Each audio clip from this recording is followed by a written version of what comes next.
Well, good morning, Shabbat Shalom, and Shana Tova, happy, healthy New Year. I'm Rabbi Ed Feinstein. This is Valley Beth Shalom Torah study for Shabbos morning, joined this morning by my wonderful colleagues, Rabbi Sherre Hirsch of the American Jewish University and Rabbi Marc Gellman of the Aspen Jewish Congregation and the God Squad podcast. I'm really glad to be together, guys. Shana Tova, happy, healthy New Year. Shana And Tova. almost Chag Sameach, almost my a, friend. it's good. Yay, yippee, we did it. So this is the first Shabbos of the new year. And in the Torah cycle, it's a sort of in-between Shabbat. What we read is the poem of Ha'azinu, which is the second to the last Torah portion of the year. It's also typically in a synagogue, the least attended Shabbos morning service, as that people are so sort of shuled out after Yontif that not a whole lot of people come. So let's take this opportunity for the new year, as sort of the in-between kind of feeling of this Shabbos, and especially the sense of a new year. We've done a cheshbon nefesh. We've done a personal evaluation during Yom Kippur, looking deeply at the soul and our own behaviors and the lives that we lived. Let's take a look for a moment at the collective, at the Jewish people and at our faith, at Judaism. And let me ask you, as you reflect upon the Jewish people and you reflect upon the Jewish faith as it is right now, right today, what is it that gives you hope? And what is it that gives you concern? What is it that makes you say, "Oi, we're in trouble"? And what is it that makes you say, there are real possibilities to this moment? And I'm not looking for demographic statistics. We all can find those elsewhere. You are both wonderful teachers in the community and deeply, deeply engaged and rooted in this community. As you look across the landscape of Jewish life, what gives you concern and what gives you hope? Sherry, you want to start? Yeah, I would love to start. Did I freeze for a second? I hope I didn't freeze. Yeah, you froze. Oh, forgive me. So I can't stop. Can we start again? Sorry, I got frozen and then I lost my train of thought. And can we back it up? Go ahead. So one of the things I think about is every year we look at a Torah portion and I'm always in shock that I see something new in it. Because I always think, at what point have I looked at the Torah portion and exhausted it? But as we know, your life changes and then you see the story entirely differently. And Ha'azinu is the most perfect Torah portion for this moment in time in the Jewish world. What are we doing? We're standing at the precipice of the promised land. And there's a huge unknown of what lays before us. And I think Judaism is in Los Angeles and globally is contracting because we're standing at a precipice and we're in a hallway and lots is happening and it's very unknown what's going to happen in the future. But what the hope is that we contract in a way that reimagines how we've been functioning, right? Not just business as usual, but that we look at our synagogues, we look at our institutions, and we start to reframe and reintegrate in ways that we haven't thought about it. That gives me hope. That doesn't make me sad. Most people are like, synagogues are collapsing and they're merging and this. It actually gives me tremendous hope. This is the big shakeup. Like, I want to call it the big smoothie, right? Everything's being shaken up because we're at the precipice or we're in the hallway of entering a new promised land. And that gives me a lot of hope because I think what emerges from this is very exciting. What I think is troublesome is that everybody hates being in a hallway. Everybody hates when there's unknowns. They don't know what's coming. They don't know what this big shakeup means. And all that dominates is this fear that it's going to be worse. It's going to be worse. I have no doubt it's going to be better. Jewish tradition constantly has been in a history of reinventing itself and reimagining. Synagogues are not something of ancient times. This is the way we understand synagogues today is something very of the last 100 years. So I'm very excited for it. And what I'm just nervous about is how we respond to those feelings of uncertainty and how we respond to the changes. So you've engineered and led an amazing initiative this last, a year and a half now, It's 2.5 years. 2.5 years. I apologize. Crazy. No, I know time is like, Where you have time is going to hold. you have hundreds of thousands of people engaged in all kinds of Jewish learning and gathering for all sorts of Jewish experiences completely online. Right. Well, we don't have hundreds of thousands of people. We have over 150,000 registrations. Well, that's what I mean. I mean, there's just an awful lot of people. Yeah. It's an awful lot of From people. 44 countries. It's a lot of people on me. Right. You've created an international community, an international classroom. Let's call it that way. Correct. For people to engage in all sorts of book talks, lectures, challah baking experiences. And this is a thing that was inconceivable even a few years ago. It's actually interesting, Eddie. 25 years ago, I was an intern at Claw, and the internet was just starting. And I made this whole case and paper about lighting Shabbat candles virtually with people and family members from around the world. And I remember I was in this fellowship and all these fellows were like, you can't do that. It's not halachic. It's never going to happen. It's very weird. What you're even describing is weird. And then fast forward 25 years later, we're all lighting candles because that's all we can do during COVID. And to me, I think the opportunity lies in the evolution of Judaism, not in, oh my God, if it doesn't stay the exact same, it's going to fall apart. But what are those parts that we can really hold on to? And what are those parts that can evolve and create even more connections in ways that we never imagined? That we can light Shabbat candles with my cousins in Israel every week is such a blessing to me. I mean, I just love it, you know, and I didn't do it before. So Marc, Sherre has this wonderfully optimistic sense of a community changing. Somehow I have a hunch that you're going to see it differently. So go ahead. Yeah, I mean, look, I don't even know what to say, because I hate dumping water on optimists, because it's a cruel, it's like torturing puppies. It's not good, even if it's true. And I don't want to cast any cloud over Sherre's native optimism, and I join her in saying Judaism has always evolved. But there are truths about this that can't be ignored. And Sherre, wisely, because she's also an honest person, said, look, there's contracting. And so if you only look at the contracting, it looks completely awful.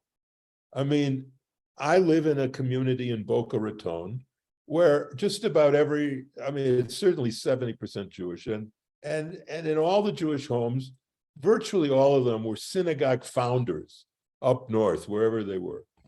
And there's like 3 of them who are members of synagogues in Boca. They all tune into Central Synagogue. And they've made that choice, which Sherre referred to a few weeks ago. It's a choice that they've made. So I'd like to distinguish between the survey of Judaism and what the internet has brought it, which is clearly the big story, in terms of personal Jewish enrichment versus institutional Jewish enrichment. I think the internet is a fabulous thing for personal Jewish enrichment. I mean, particularly people who live in the boondocks and people who aren't part of the big urban centers where you can go to many places and find master teachers and learn from them. Now you can. So you can be personally enriched. There's lots of people, hundreds, I think thousands of people who tune into this. Mike Cantor from here in Aspen that we brought in from Hawaii, Ken Aronowitz, feels like he's my best friend because he's been watching every week. He watches this Torah class that we have. So for personal Jewish enrichment, the internet is an unalloyed, absolute boon. It's a miracle, a true miracle, because people don't have to be satisfied any longer with second-rate sermons, with second-rate teaching, with second-rate Jewish options. They can now get first-rate everything. And Sherre is to be tremendously complimented for sensing this and building it. It's just remarkable what you've built, and it's beautiful, Sherre. But I think if we accept my distinction between personal Jewish enrichment and institutional enrichment, which is in the toilet, what's going on here in general is that people are saying, look, the business model of the contemporary of the synagogue of the 50s and 60s is simply not good for us. But why is that a bad thing that we're re-examining the institutions? Like, no, it's bad. Also, Archie Bunker, the TV not a show, bad thing. isn't good for us Sherre, anymore. If you just allow me to finish the thought, Sorry. which I always do when I'm listening to you, not right. gently, but always. Okay, forgive me for I've sinned. Yeah. Okay, that's 2 weeks in a row. Okay, but the point I'm trying to get to here is that it is a good thing that things get chopped up and reformed, but it isn't a good thing for the institutions. And there are certain things. One of my sermons was about how when we got rid of animal sacrifice, we lost something. People say, what? Are you crazy? But we did. We lost a sense of sacrificial Judaism because a prayer, the rabbis moved to replace prayer with sacrifices, just doesn't meet the need of a sacrifice. Rising for the Aleinu is not the same as offering a cow or a goat or a ram or something. It's just not the same. So we have to worry that when the synagogue, which was based on the business model of the bar mitzvah mill, the big ones, and bat mitzvah mill, where we trade 3-4 years of Jewish education for a bar mitzvah, is no longer appealing to people. It's too expensive. And just like my brother is a surgeon and he's fine, he doesn't need any help paying for groceries. But had he been born 15 years earlier, before third-party payers, he would be driving 3 Mercedes, and because he could set his own price instead of the hospital setting the price. So it's good that surgery and medicine was reformed and made in a new model. Synagogues have become too expensive. They've become, and with Chabad coming in and offering bar mitzvahs and bat mitzvahs without all of that commitment, that hurt us. And many synagogues became habituations of little cliques. They weren't as open and as friendly and as welcoming as they could be. And the Chavurah movement tried to address that, but it couldn't address the issue of teaching children. And that's the problem with the internet. You can't teach children on the internet. And so the death of the synagogue, Sherre, to get to your point or your intervention, the death of the synagogue is a sadness to me, because I think synagogues provide 2 things that all the new tech cannot provide, and that is community and the education of children. Am I allowed to speak? But Yeah. You're presuming, of course, the death of the synagogue is incredibly sad, and you can hold that in one hand. But in the other hand, you're presuming that it's either or, synagogue or digital. There's another in-person model that's emerging from the shrinking or the retraction that's going to emerge. I can see it. And that is very exciting. It's not, oh, there's either in-person or there's digital. There is in-person reimagined, abandoning necessarily the synagogue model for something in its place, and complementary digital to support that connection. So it's not either or. I don't understand anything about what you just said. Seriously? Yeah, I don't know what you're talking about. What would this look like? Are you joking me? No, You I'm can't imagine that Jews gathering together for community to practice and live as Jews can happen in some other way than the synagogues? Yes, but I'm asking, what is the way? If you're saying that's the uncertainty. gather I in the can think of a synagogue couple. building, will they gather? I can think of a couple ways that that's happening, but I think it's happening, for example, at Burning Man, when 1,500 Jews on Friday night are celebrating Shabbat, that's not a synagogue. And that is No, a no, it isn't. but that is a powerful sense of in-person community. So For I'm not one saying that, weekend where you smoke dope also. I mean, look, come on. These are institutions in your neighborhood where you bring your kids, where you go on Shabbos. That is I don't want to be collapsing. a fuddy-duddy. I just want to entertain and suggest that community connection in person can possibly also exist beyond the synagogue. Is that a reasonable thing to say? No, I don't see it and I don't understand it. But I think you're both say right. it. I think you're both right. Okay, so what we're seeing is, and I think Sherry initiated this conversation by saying that the internet and the tools that we use to communicate now have created new possibilities for new expressions of Jewish life, and have forced us to look back at the ones we already have and reevaluate them and shake them up. Mark is suggesting that shakeup is going to be rather brutal, and that we may end up losing the baby with the bathwater. Right. We may end up losing more than we calculated to lose, because if I tune into a rabbi somewhere else in another town who I really love learning with, and I refuse to join the synagogue in my own neighborhood because I can listen to a very wonderful rabbi someplace else, then you're going to end up with, you're going to see the atrophy of these communities. And what happens is, I think the reason why you're both right, of course, I mean, Sherry's telling us a very optimistic picture about the new things coming onto the horizon.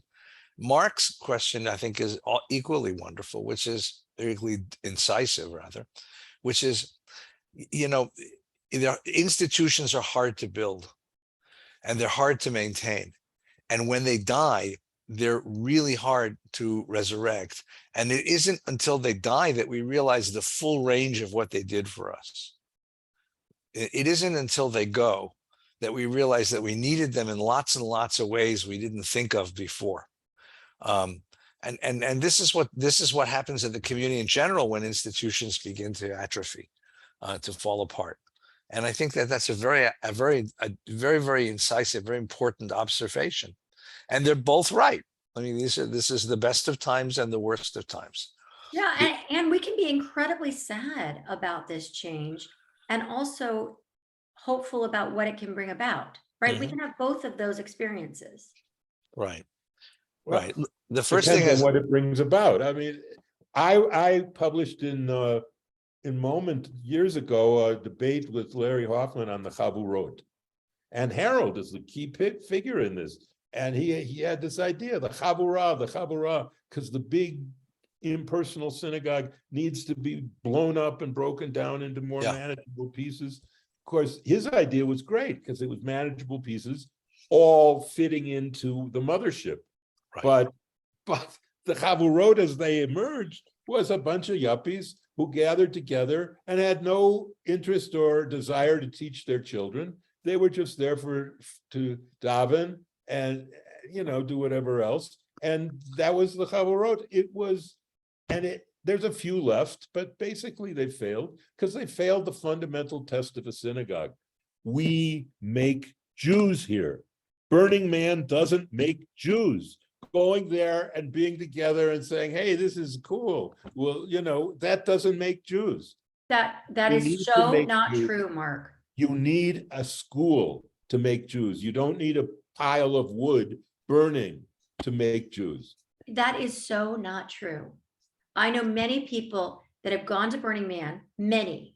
This is anecdotal because I'm not going to itemize each one, but I know people that have gone to Burning Man, had a powerful experience, have then followed up with a call to me saying, Rabbi, I got your name from such and such at Burning Man. I'd like to talk to you about my Jewish journey. And that has led them on a profound Jewish journey.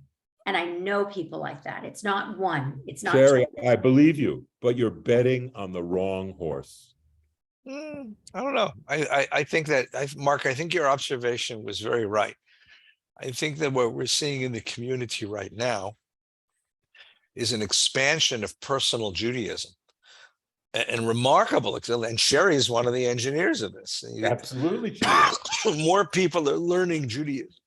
But what I'm doing is not just personal Judaism. People are having watch parties. 15 people get in a room and they watch. Eddie, your High Holidays was watched by 1,500 screens. It's not one person per screen. Right. More people are watching, are learning Talmud. More people are watching Jewish lectures. More You people can go are on engaging TikTok and have Daf Yomi every day. in Jewish, yes, than ever before. But institutions are going to have a rough time of it. It's going to undermine institutions. And then the question that Mark is asking us is, what's the effect of that? Yeah, there's kids out there and they are not joining in watch parties. They are not learning Hebrew and they're not learning the tefillah. They're not learning anything. And it's a bunch of, adults, privileged or not, who say, I have my needs, I'm doing, and my kids will figure it out for themselves. I think it's important to differentiate the types of institutions. There's synagogues, there's schools, there's camps.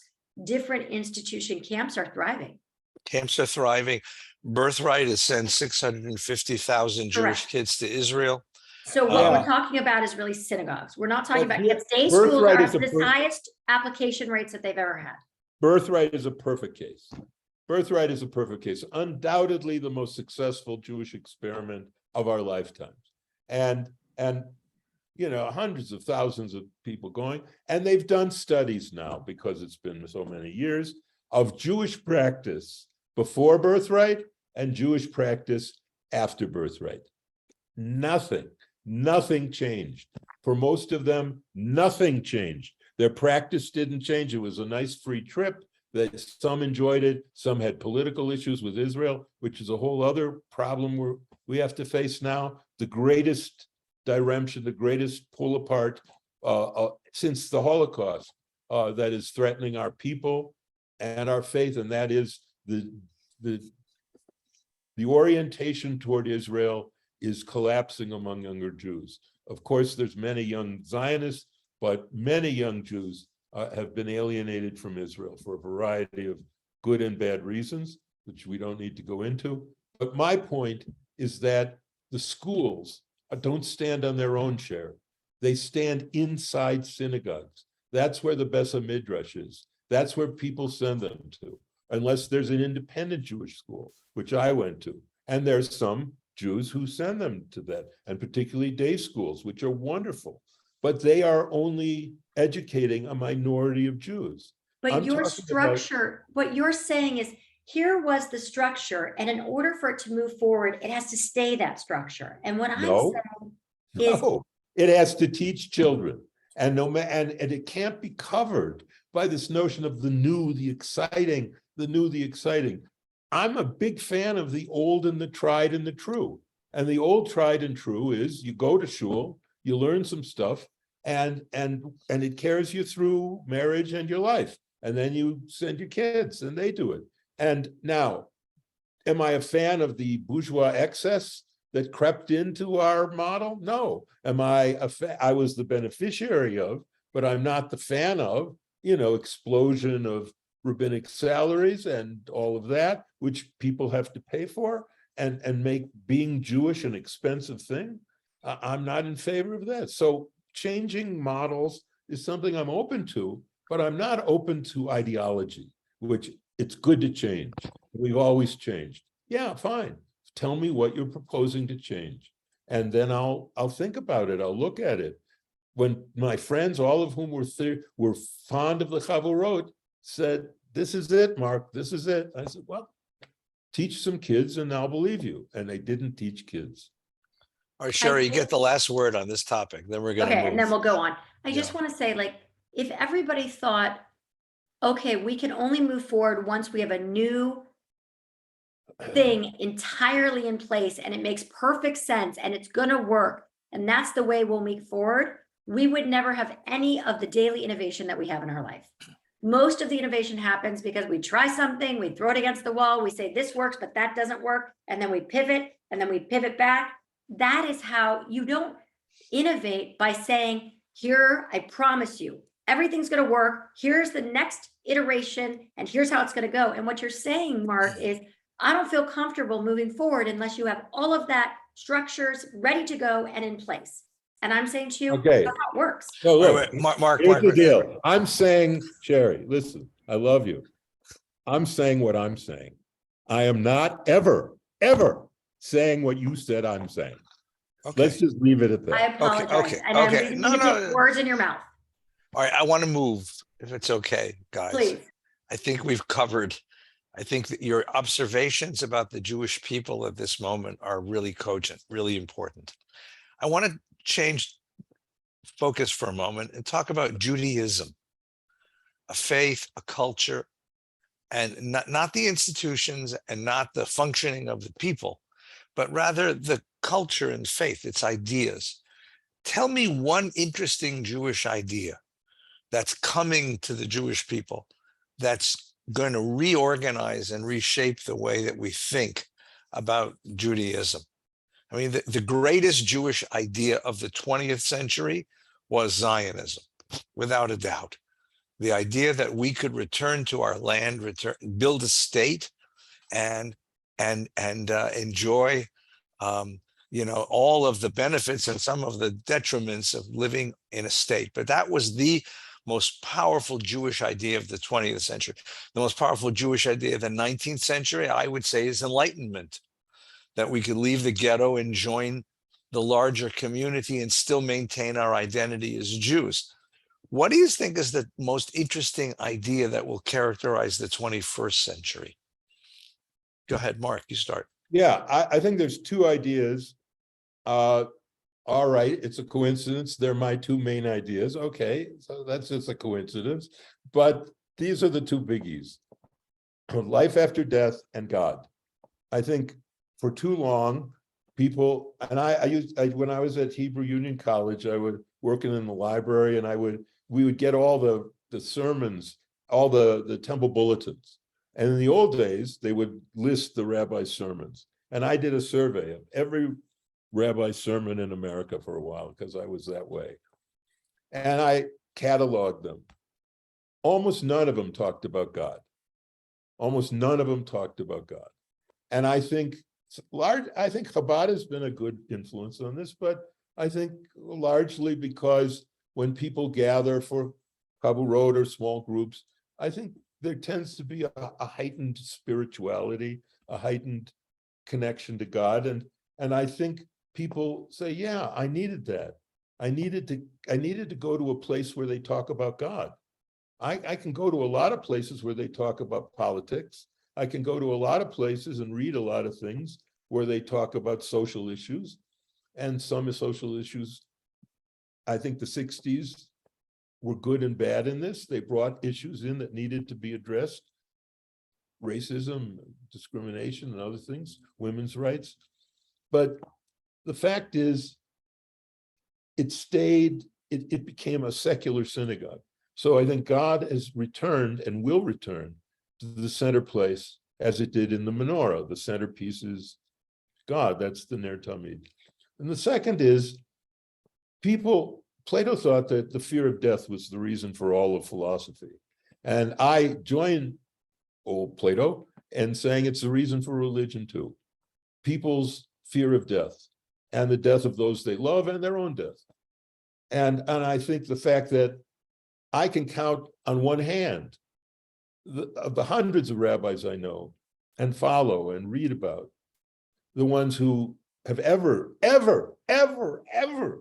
given one sermon about heaven, about Olam Haba. They just don't talk about it. And I am bewildered by it because it brings such hope. We always talk about hope, Sherry, and bringing hope, and your view on hope is always inspiring to me when you talk about hope, Sherry. And I believe in hope. And as you know, I believe hope is connected to real beliefs. It doesn't just land on you. And that belief, the belief that brings hope for me, and I think for others, and certainly for the Christian community, which Tommy gave me access to, and where I learned this, it gives you hope in the face of the most fearful thing we have, which is our human finitude. We've got to return to that. even though I don't think it's happening. I think it will happen and it should happen. Spirituality and a return to the idea of an afterlife, of Olam Yep. Haba. That's Really my interesting. vote. Sherry, what idea I do want you to hear see? from you first, Eddie. I'm going to say a little bit different. I really appreciate what Mark says, and I do think, I'm not sure about Olam Haba. That may be, I'm not saying that it isn't an important idea. I agree with you on that one. I don't know that's the idea that's coming. Certainly spirituality is. That I really do think is important. I'm just listening to the questions that people ask me and the kinds of things I listen to during holidays just now. People wanted to pray. They wanted to be together, that's true. They just love schmoozing, but they really wanted to pray. They wanted to pray, and they wanted to pray earnestly. And that demands a very palpable, real sense of God's presence in their lives. So I really do find that.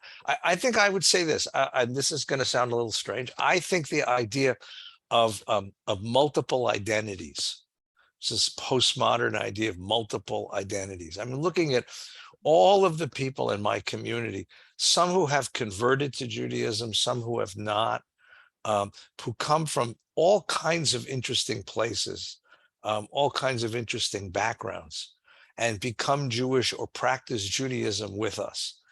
And they're not giving up their previous identities, because those identities are still important to them, and their culture, that's important to them. But they're adopting Judaism with a great deal of fervor and passion.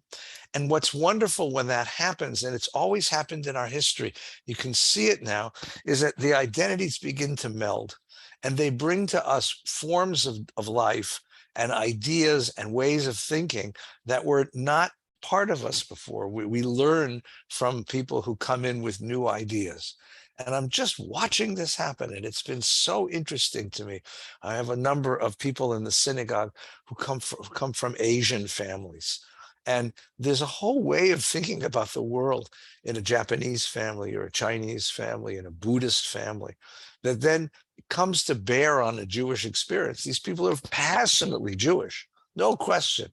But they bring with them these cultures, and we're starting to learn from them. I mean, for example, there's a meditation group at the shul, and on Yom Kippur, we had a big meditation. And there are like dozens of people sitting quietly doing a meditation. Now, again, my Zeta would walk by and say, like, what's this doing? You know, and yes, there was meditation and other forms of Kabbalah, but this is not necessary. This is not a form that we sponsor. This is a form that came from Eastern religions, and it's now become a core part of our experience. And I see the same thing happening with people from Latino backgrounds and people who come from other cultural backgrounds, bringing us ways of thinking and ideas. And to me, that's very, very interesting and very exciting. I want to piggyback on that, Eddie, because many more converts are choosing to become rabbis. And we see in our rabbinical schools that many people are on a spiritual journey rather than I grew up as a kid in the shul and therefore I want to become a rabbi. That is profoundly going to change the way leadership of Judaism is understood, which combines what both of you are saying. It's going to create a very large, open tent of people that are Jew curious. I want to know what it means to add Judaism to my identity. And if we've just discovered that 40 million people or so have discovered that they have Jewish ancestry, we're going to see an exploration of Judaism as part of who am I, and a discovery of who am I in this world and what does that mean for me? That's going to dramatically change what we perceive as a Jew in the world and how Jews connect to each other. Because if you're a Jew because your great-great-grandfather was a Jew and you were claiming that, and you find other Jews with that same identity, and that is how you understand your Judaism, that's going to create alternative worlds of Judaism that we've never even imagined. And then how they connect is literally a tactic. It's not that's just a tactic. But how people are going to define themselves and what they're going to aspire to and who they are as a Jew is going to be completely redefined. Because I can tell you very clearly, you were a Jew when I was growing up because your mother was Jewish, period. The head of the Polish Hillel has such a unique story. You have to go find it out on your own. Magda Rose, she's worth looking at. They are amazing Hillel in Poland and Warsaw. But her story would not have necessarily fallen into the category of, I'm a Jew because my mother was Jewish. It couldn't. It just couldn't, not growing up in Poland through World War II. So I think we're going to see a real expansion of what does that mean, and people identifying with Judaism in ways, and then tactically connecting in ways that we can't even imagine, from digital to the metaverse to everything else. So it's very exciting. I went back and listened to some sermons that rabbis that I really love and respect gave years and years ago. We have a few of them. You can find a few of them online, and some of them I have archived here. And again, there was a vocabulary that was very accepted 30 years ago, even 30 years ago, but much less 50 years ago. A kind of mama lashon, a combination of Yiddish and Jewish phrases and references to Jewish foods. That is going to continue to wane. We're not going to be cultural Jews anymore. And I think instead you're going to get, as what Mark mentioned, you're going to get people. I mean, when a congregant who I dearly love comes to me and says, I'd like to improve my prayer life. You know, I know that she wasn't born Jewish, because no one born Jewish talks that language. Nobody talks that language. But now it's very common within the community. It's very common in the community. And it's because we've learned that language, your prayer life, your own spiritual your inner relationship life. with God, how you feel about God. Right. And that changes the whole valence of the thing, because it doesn't mean that Jewish culture is gone.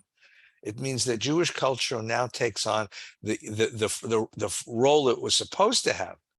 It was supposed to be an expression of inner life, an expression of spirituality, an expression of deeper Jewish ethics. Instead, for most of the late 20th century, it became a replacement for that, because we were mute when it came to talking about God. Now I think you're going to hear it come back to where it's supposed to be. That's how I see that. That's one of the things. That's exciting, Mark.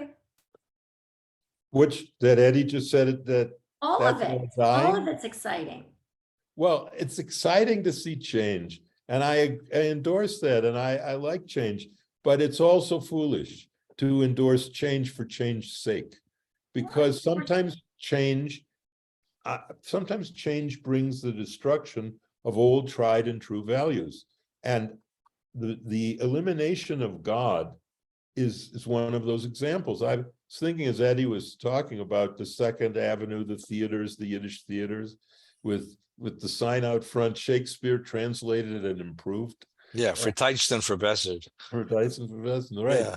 And I'm thinking of the death of the deli. And these things died because they were cultural Jews. They weren't religious Jews.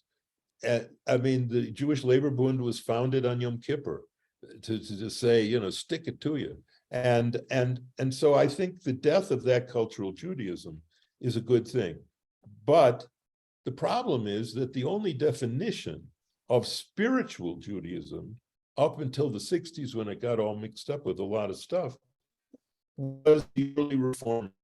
You can read Kaufman Kohler's sermons and his books, and they had it right.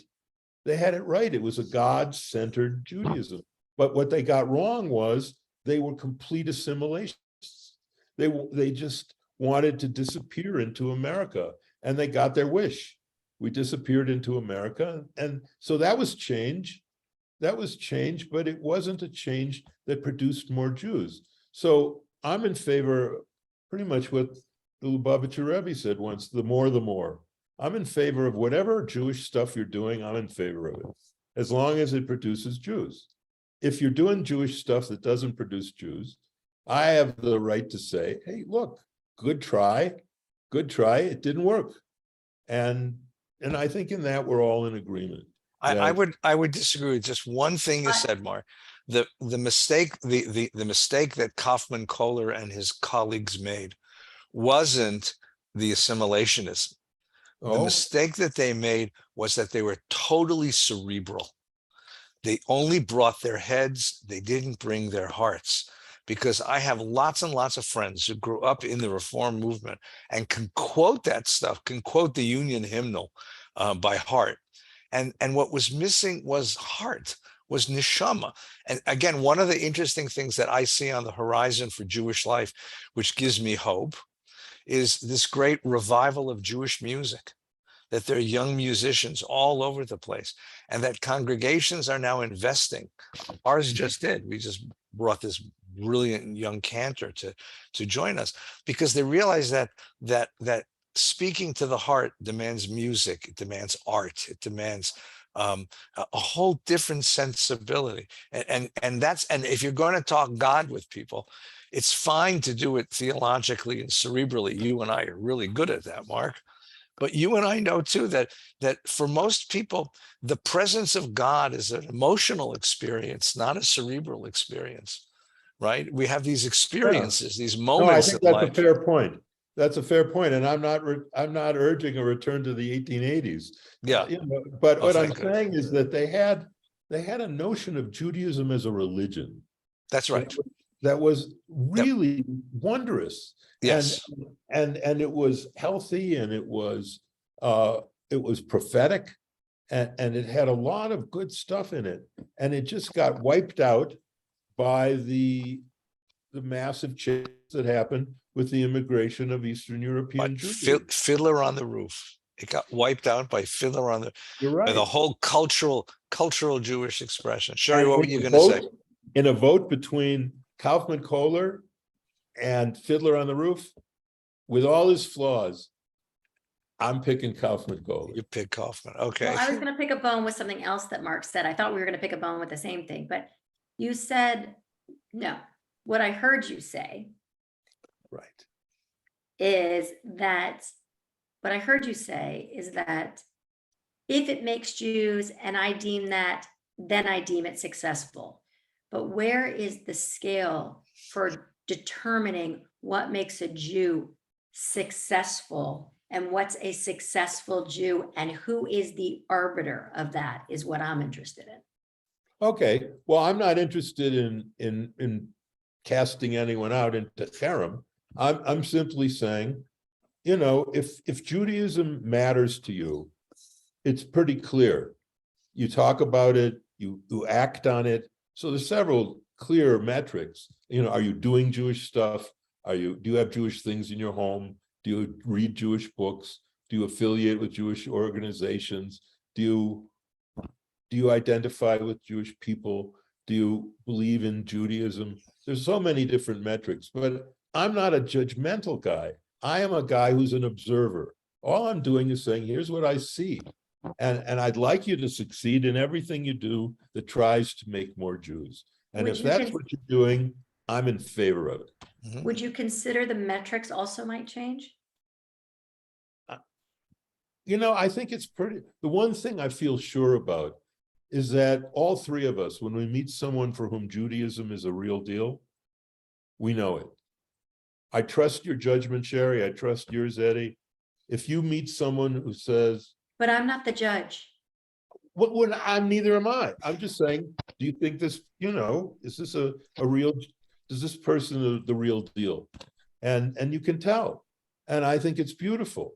And my job, my entire life, the only thing I care about is making more of those people, more of the people for whom, when someone else meets them, they say, yeah, he's a big Jew. So, ladies and gentlemen, thank you for listening this morning. If you see Rabbi Gellman on the street, walk up to him, throw your arms around him, and tell him you're a good Jew.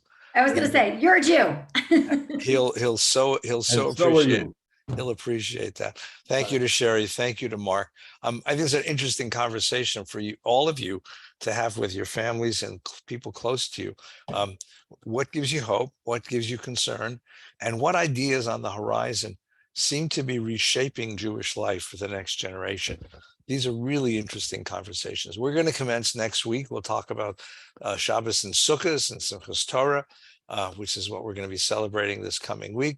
Of course, following this broadcast, you'll have synagogue from Valley Beth Shalom, synagogue services from Valley Beth Shalom.